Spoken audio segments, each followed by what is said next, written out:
Hello दोस्तों, स्वागत है आपका आपके अपने लीगल चैनल सोच में प्रहार में। मैं हूं सनी शर्मा। और दोस्तों, आज मैं आपके लिए जो वीडियो लेके आया हूं ये प्रैक्टिकल वे में है। कहने का मतलब ये वीडियो लीगल पहलुओं पर कम और प्रैक्टिकल टैक्टिक्स पर ज्यादा है। इससे रिलेटेड मैंने पहले भी एक वीडियो बनाया था कि पत्नी यानी वाइफ ने आपके ऊपर ढेरों मुकदमे डाल दिए तो उसकी काट क्या है। आप में से बहुत सारे लोगों ने उस वीडियो को बहुत ही ज्यादा पसंद किया है। आप ये समझ लीजिए कि आज बिल्कुल वैसा ही वीडियो मैं आपके सामने दोबारा ला रहा हूं। और वीडियो स्टार्ट करने से पहले मैं यहां बताना चाहूंगा उन लेडीज को जो वीडियोज को देखेंगी और उसको पर्सनली लेंगी, तो इसको पर्सनली बिल्कुल ना लें, क्योंकि ये वीडियो उन लोगों के लिए है जो एक्चुअल में प्रताड़ित हैं। उनको बता रहा हूं कि किस तरह से उनको उस प्रताड़ना से बाहर आना है। और मैं इस बात से बिल्कुल सहमत हूं कि हर लेडीज ऐसी नहीं होती है, लेकिन मैक्सिमम मामले ऐसे आ रहे हैं, तो इसका सॉल्यूशन देना भी बहुत जरूरी है। तो दोस्तों, यदि आपके ऊपर आपकी वाइफ ने बहुत सारे मुकदमे कर दिए हैं और आप ये परेशान हैं, हैरेस हो रहे हैं, तो आपको उससे कैसे बाहर आना है, कैसे रिकवर होना है, ये मैं आपको आज के इस वीडियो में प्रैक्टिकली बताने वाला हूं। तो दोस्तों, ध्यान रखिएगा, जब भी आपकी वाइफ आपके ऊपर कोई मुकदमा डालती है तो जो सबसे पहला मुकदमा जनरली होता है वो होता है सेक्शन 125 सीआरपीसी यानी कि मेंटेनेंस का मुकदमा। अब देखिए, मेंटेनेंस का मुकदमा जब डाला जाता है, आप भी उसको फाइट करते हैं, वो भी उसको फाइट करती है, तो उसमें कुछ सालों का समय लगता है। और जितना भी समय लगता है उसमें वाइफ और हस्बैंड दोनों का हैरेसमेंट होता है, क्योंकि दोनों को कोर्ट के अंदर आना पड़ता है। इसके बाद वाइफ जो दूसरा मुकदमा फाइल करती है वो होता है 498A आईपीसी यानी कि क्रूरटी के लिए मुकदमा आपके ऊपर फाइल किया जाता है।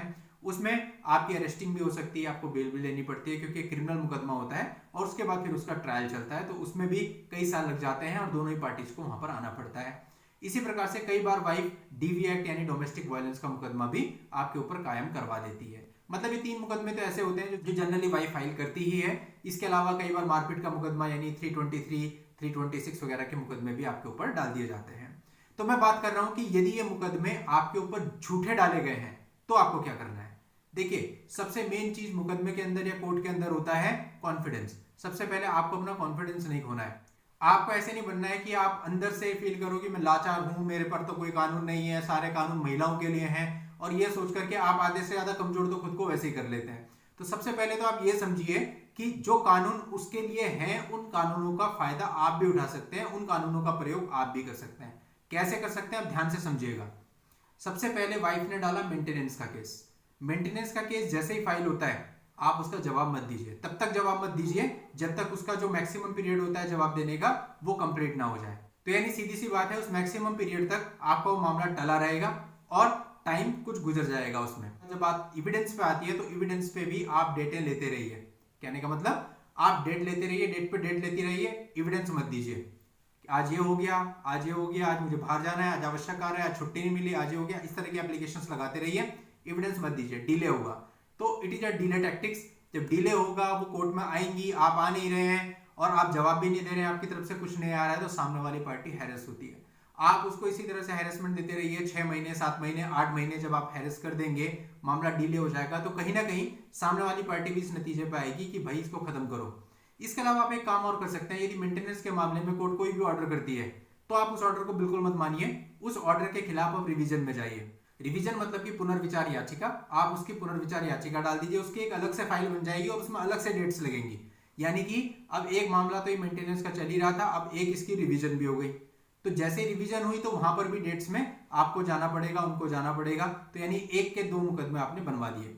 और रिवीजन जो होती है उसमें भी आप सेम डिले टैक्टिक्स करके रिवीजन को लंबा खींच सकते हैं। इसी तरह से अगर कोई दूसरा ऑर्डर उसमें हो जाता है तो उस ऑर्डर के खिलाफ भी आप रिवीजन में चले जाइए। कहने का मतलब मेंटेनेंस के मामले में जो भी ऑर्डर कोर्ट के द्वारा होते रहे आप उसके खिलाफ रिवीजन में जाते रहिए। जितनी रिवीजन में जाएंगे उतनी फाइलें अलग क्रिएट होती चली जाएंगी। यानी एक मेंटेनेंस के मामले में यदि आप 3 रिवीजन डाल देते हैं तो सीधे सीधे एक तरह से 4 मुकदमे हो गए। अभी चारों में अलग अलग डेट्स लगेंगी। अब वो परेशान होंगी क्योंकि हर डेट्स पर उन्हें आना पड़ेगा, वकील करना पड़ेगा रिवीजन के लिए, और वकील हर रिवीजन के पैसे भी लेगा। तो कुल मिलाकर के उनको ऊपर बहुत ज्यादा प्रेशर मेंटेन हो जाएगा। अब यही टैक्टिक आप हर मुकदमे में अपना सकते हो।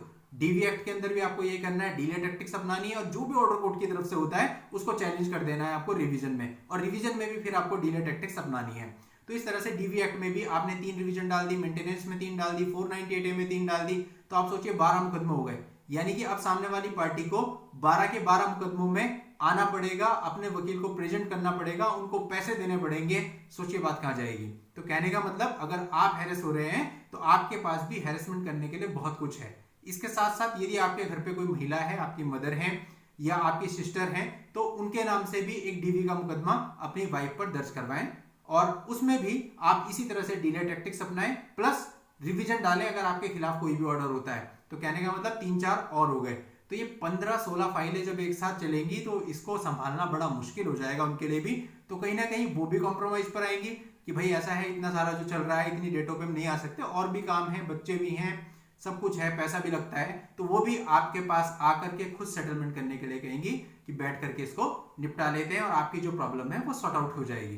तो कहने का मतलब हर काम कानूनी पहलुओं से सॉल्व नहीं होता, कई सारी चीजें ऐसी होती हैं जो टैक्टिक्स से सॉल्व होती हैं। अब दोस्तों जो मैंने आज ये आपको बताया, ये मेरा प्रैक्टिकल एक्सपीरियंस है जो हम कोर्ट के अंदर करते हैं लीगल लॉ के अलावा। और साथ ही मेरी रिक्वेस्ट भी है कि इस चीज को अन्यथा बिल्कुल ना लें। जिस पर लागू होता है ठीक है, जो इस तरह के मुकदमों में फंसा हुआ है वो उसको यूज कर सकता है, जिस पर ये सारी बातें लागू नहीं होती वो इसको कृपया इग्नोर कर दें। दोस्तों आप अपनी पर्सनल प्रॉब्लम के लिए भी मुझसे बात कर सकते हैं। उसके लिए इस वीडियो के नीचे डिस्क्रिप्शन में मेरा व्हाट्सएप नंबर है, उस व्हाट्सएप नंबर पर व्हाट्सएप मैसेज के द्वारा आप अपनी अपॉइंटमेंट बुक करके मुझसे बात भी कर सकते हैं। अगर आपको वीडियो अच्छा लगा हो, जानकारी अच्छी लगी हो, तो वीडियो को लाइक और शेयर कर दीजिएगा। और यदि आप हमारे चैनल पर पहली बार आए हैं, अब तक चैनल को सब्सक्राइब नहीं किया तो सब्सक्राइब जरूर कर दीजिएगा। नेक्स्ट वीडियो में नई लीगल जानकारी के साथ मैं आपसे फिर मिलता हूं। तब तक के लिए goodbye and thank you for watching.